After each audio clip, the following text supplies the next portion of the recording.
I believe aliens exist. How do I know aliens exist? First, to clear things up, I'm not talking about these aliens. I'm talking about these little guys. Back before the turn of the century, my great-grandfather, Nathaniel, owned a little homestead in Wise County, Texas, just north of Aurora.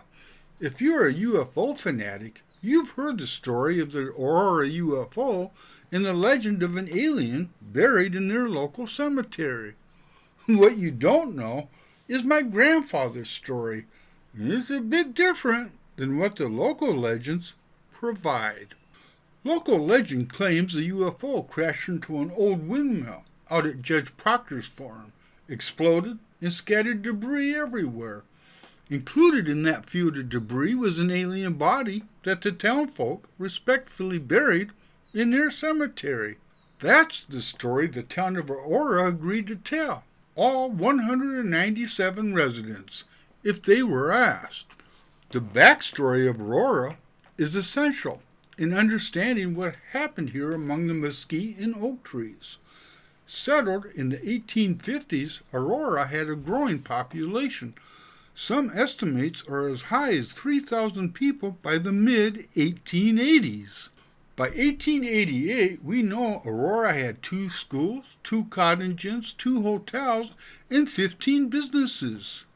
A year later, 1889, the town was virtually empty due to an outbreak of spotted fever, and by 1891, 2 years after the outbreak, the proverbial nail in the coffin was hammered home when the railroad bypassed Aurora. 6 years later, the population of Aurora was under 200 people. And that is when the story of the Aurora and its UFO began. As told to me by my grandfather Nathaniel, or as the locals called him, Crazy Nate, my grandfather was sitting on his front porch enjoying an April sunrise when an odd noise caught his attention off to the south, where he saw what looked like a small, dark cloud of smoke coming his way, gradually getting bigger and bigger. Grandpa said the damn thing clipped his neighbor's windmill just enough to send it tumbling down, and then the damn thing alighted out in the pasture, engulfed in a lot of smoke. After about a half hour or so, according to my grandpa, the smoke had started to dissipate, and most of the townsfolk had showed up to help fight the fire from the sky.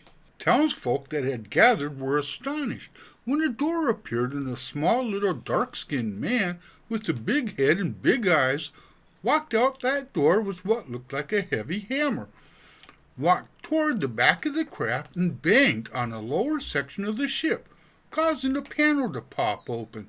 Grandpa said the odd-looking man worked for a few minutes in the rear of this egg-shaped craft, as the crowd just stood there in silence, punctuated by a whisper here, a gasp there.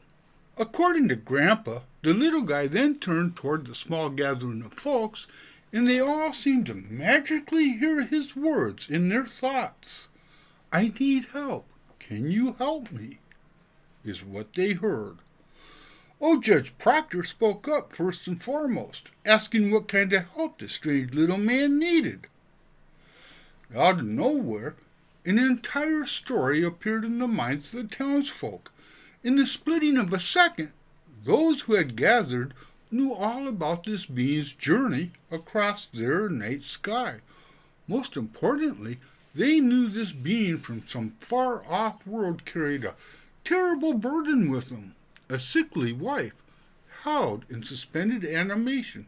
She was a princess, soon to be queen of a vast empire, and she had been poisoned by those who were her enemies. The good people of Aurora understood they were being asked to hide this royal queen while she regenerated in her resuscitation chamber. Grandpa said it was he who made the comment that the princess looked like she was sleeping in a coffin. And with that observation, Tommy McGivney blurted out, "Why don't we just bury her someplace nobody will ever think of looking?" And with that, an elaborate conspiracy was hatched to protect their newfound friend and royal princess. She would be buried in the local cemetery till the time arrived when she could be rescued. Her husband would return home, convince her enemies that she had succumbed to her illness, and the townfolk would clean up Judge Proctor's farm of any trace of the ship and its inhabitants. No one knew when the little man returned and retrieved his love, and in fact, as much as they talked and gossiped over the years, as those in small towns often do, no one ever revealed their secret, although a snooping reporter did get close, but he never knew the full story. And if you don't believe nothing I talked about in this video, why, you're just a normal human fucking being. And I'll leave it at that. This was a fun one to do. I enjoyed this.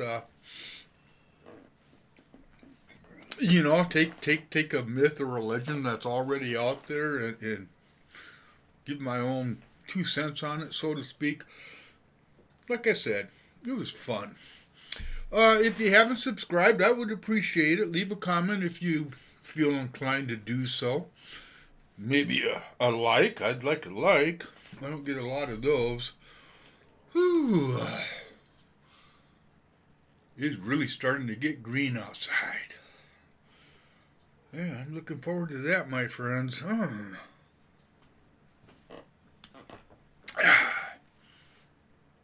Peace out. Love you. Thanks for watching. It is very much appreciated.